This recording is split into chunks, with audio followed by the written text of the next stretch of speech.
आता हा जो आहे हा ओरिजिनल 8632 आहे आणि ह्याचा जे आहे ते आता ब्रिक्स आम्ही तपासणी केला. टॉपचा 11.4 आहे, मधातला 8व्या कांड्याचा जो आहे तो 20 आला आणि खाली जे आहे ते 19 पॉईंट समथिंग आला.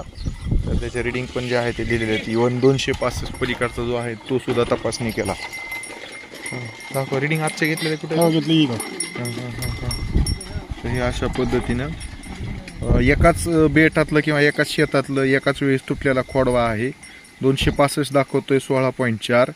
त्याच्यानंतर म्हणजे बुडातला, त्याच्यानंतर जे आहे ते 8व्या कांड्याचा 14.4 आणि टॉपचा जो आहे तो 4.4. तिथं 8632 त्याच वेळेसचा त्याच वयाचा आणि खोडवा.